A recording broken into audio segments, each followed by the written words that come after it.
I found that Global War 36 has so many rules that I created a number of, I guess, visual guides for the game.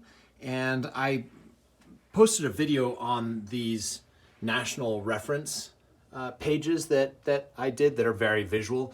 And I wanted to also share these two pages that I find extremely helpful.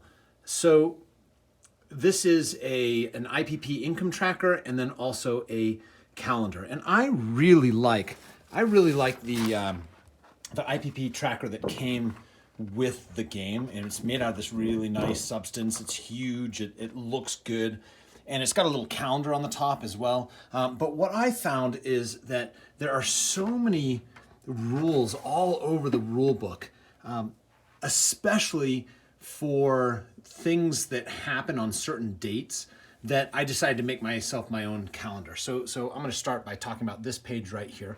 On the left here, this is just the turn order. And we use this little magnet right here just to mark whose turn it is. So at the end of the turn, you just drop it down, right? And so on and so forth. And I play this game in the basement with my boys, and we'll play over the course of like weeks. And so sometimes I just wander down and see whose turn it is, and oh, look, it's my turn. And when I complete my turn, I'll just slide it down, and then my son knows that, hey, it's his turn now. So I find that that's pretty helpful. And then over here on the right, this is the calendar of event. Again, these rules, they're rules for different things that are triggered at different times, and those rules are scattered all across the rule book. So I just felt like I needed to consolidate them all in one place because I just kept on forgetting them or missing them. So I put them all in here, and I just use this. There's a magnet right here, a big old magnet. By the way, this is just a dry erase marker board, right? And most of the things that I have on here, most of the magnets are rondels that I glued a magnet on the back of. I bought a bunch of magnets. Oh, look, those are stuck to it. I bought a bunch of magnets and just glued them on a bunch of old rondels that I had. It's nice because it all stands up. It's like part of the wall right here. And if I'm standing at the table, I can see everything really clearly. So what I did was I put things on here. Like, let's say I'm in July 1938 right here.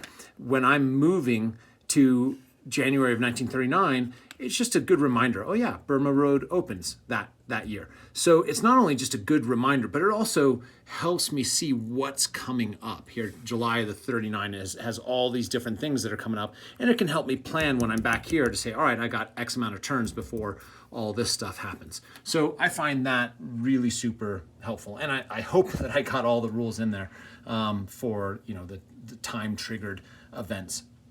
And then over here, this is my IPP income tracker. All of these sheets of paper, all of these other ones, these are all printed on 8.5 by 11 sheets of paper, except for this one right here. I decided to make it larger so that the rondels fit in. And so this is 8.5 by 14. It's a legal sized piece of paper.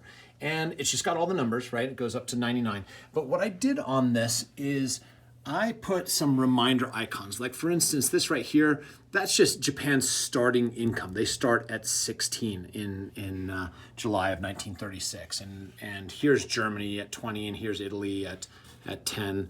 And so it just helps me in setting up the game. It also helps me, like if Germany, it's usually easier rather than counting all of their IPPs from all the territories. It's easier for me just to count what have I actually captured and then add it to their base income, and it's just helpful to see that visual and see where they're at. So I find that helpful, but what I find particularly helpful is the countries that start at peacetime income. So let's take Soviet Union, for example. They start at 8, so I have this little starting with their little rondel right there. But if you go all the way down here to 46, this is their wartime income.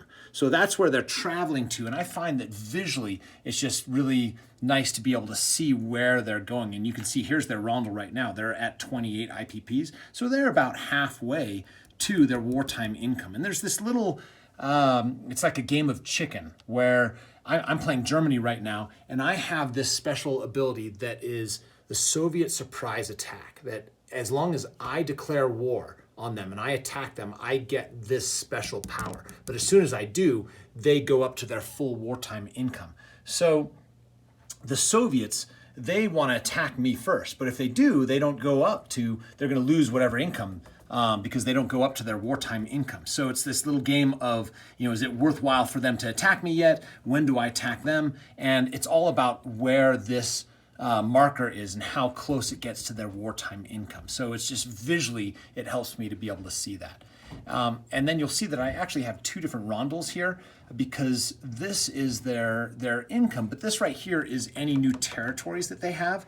And we signed the Molotov-Ribbentrop Pact, which allowed them to go into Poland and the Baltic states. And they have 3 IPPs because of that. They have, so they took Eastern Poland, which is one. They've got Lithuania, which is one, and then up here in Finland, they have one.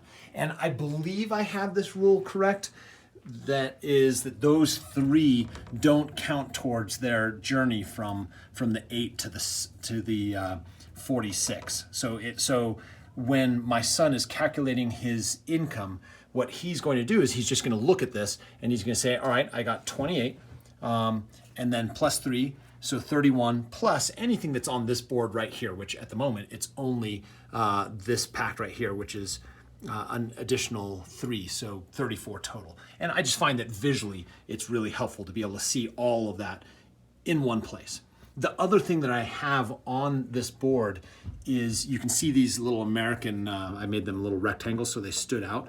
And these are the income determined actions. They're just reminders for that. So the US start, I don't even know where they start. They start way down here at 6.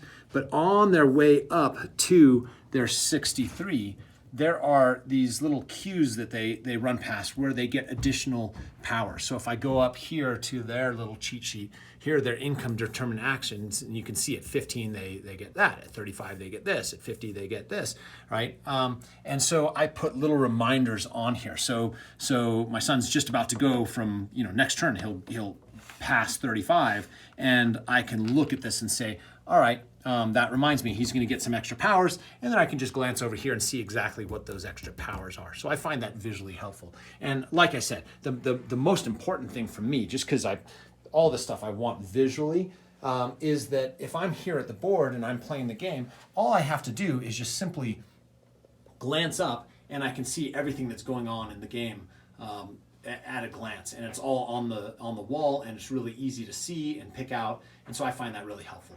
And if you find it helpful, you can download these files and you're welcome to print them out.